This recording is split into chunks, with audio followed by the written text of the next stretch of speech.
Base level is an important concept in rivers because it will tell us a little bit more about the behavior of rivers and how they are predictable and unpredictable.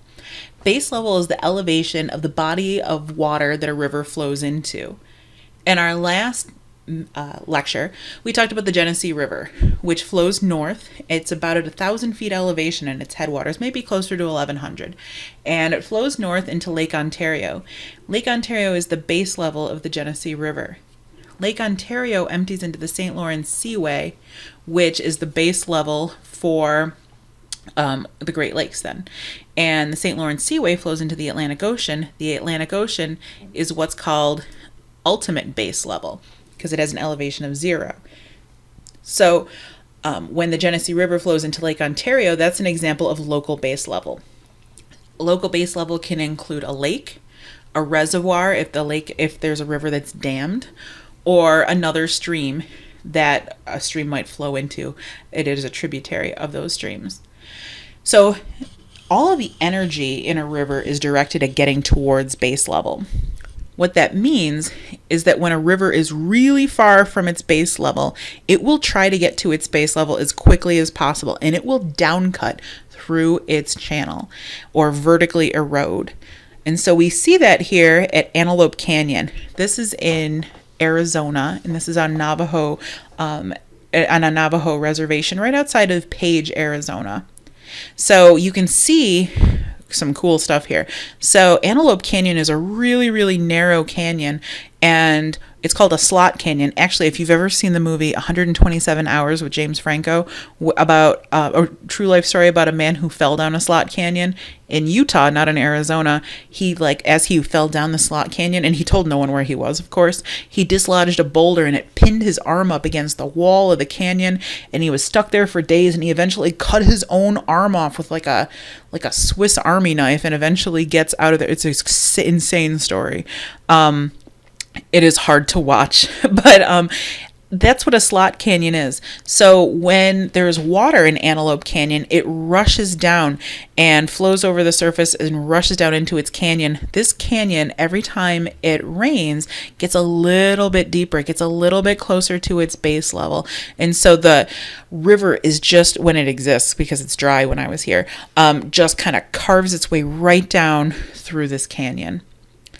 So whenever you see, here's other pictures of rivers that are vertically eroding. This is outside Denver, Colorado, and there's a road here, and there's a small stream right next to it, and you can see this really tight V shape, and that's because the river, the surface level used to be way up here, and this river has just carved its way directly down through this canyon and created this canyon. You also see that same characteristic V shape here in Yellowstone National Park at the Grand Canyon of Yellowstone, where you have a waterfall. Waterfalls are really common. Rapids are really common near areas that are vertically eroding. So those are some of the characteristics of rivers that are far from their base level. Here's one last picture. This is from Taconic Falls State Park outside of Ithaca, New York. These are my kids many years ago. They were much nicer then. Here is a creek, and you can see again that tight little V shape there where the river is down cutting through the rock layers of Ithaca. Streams that are close to base level have pretty much reached their goal. They've almost gotten there, but they still have a lot of energy. So to dissipate their energy, what streams that are close to base level do is they will actually side cut. This picture should look familiar because it's in your lab. So they tend to meander back and forth, and as they meander, they actually carve themselves out a floodplain, which is this broad, flat area.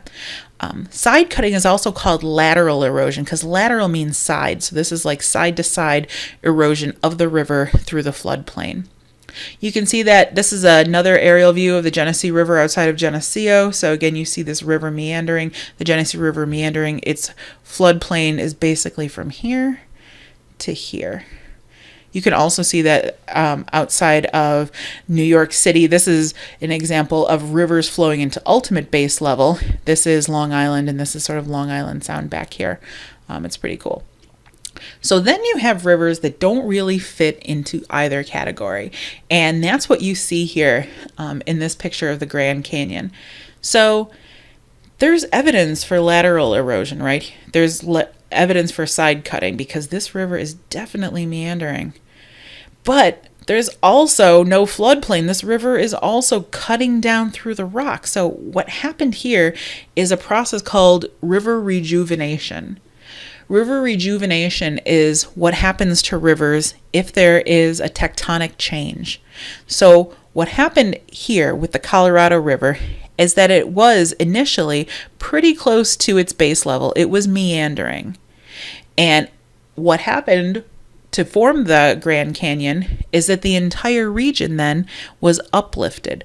It's an area called the Colorado Plateau. It's near Arizona, Nevada, and Utah. And there was a tectonic shift in the area, and the entire region was pushed upwards hundreds of feet.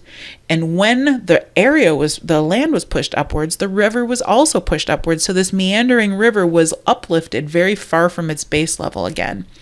So, as rivers do, it started to downcutted back through its floodplain and then down into the rock below. And that's a process, that's a two-step process that we're going to learn about here. So initially, when rivers are uplifted, they will first create what are called stream terraces. So stream terraces are completely gone right now in the Grand Canyon. But stream terraces form when a region is uplifted and then rivers start to downcut through their floodplain because the base level drops. So here we have a nice broad floodplain, and the river begins to be uplifted, and the whole region is uplifted. As it's uplifted, the river will abandon flat portions of its floodplain and create these areas that are called stream terraces. Stream terraces are abandoned chunks of floodplain that will continue, the river will continue to abandon more and more of its floodplain as the region is uplifted and the river downcuts. And so what's cool is there's studies where you can grab organic material from sediment here and then organic material from sediment here. Obviously, this right here right now is the current floodplain, and the rest of this is completely abandoned. So if you get the organic material, you can actually use isotopic dating to figure out the age at which the river was here, and then the age at which the river was here. And obviously, you know it's there today. But you can get the uplift rate of a region using stream terraces and some isotopes. It's very fun. Eventually, though, the river downcuts through all of its sediment. But first, let's see some fun stream terraces. This is kind of a famous spot for stream terraces. So this is the Broken River region on the South Island of New Zealand. And the South Island of New Zealand has been uplifted. These are the foothills of the Alps, which are a mountain range in New Zealand, not to be confused with the European Alps. So this river that we see right now, that is right there, that river used to be up here at this elevation. You see this broad flat area here? This is one stream terrace, and this is a second stream terrace. In fact, they're marked here and here. So the river used to be up here, and then the region was uplifted and the river downcut. And then it was here, and then the region was uplifted and the river downcut, and now it's abandoning most of its floodplain, and it's just vertically eroding now. Here is the Snake River in Wyoming, which this is in the Grand Teton National Park.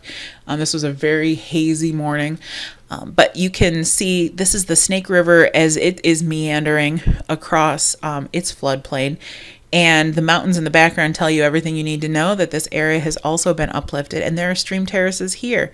There's one stream terrace in that broad flat area. So the river used to meander all the way up here. And then the river was the region was uplifted. And then the river started to meander here. And now you can see in its current state, the river is meandering at the bottom of the picture here. Cool stuff. So eventually, rivers completely run out of sediment and they get to the rock below. And this is a cool spot in Utah called Dead Horse Point State Park. And this is a famous what's called an incised meander.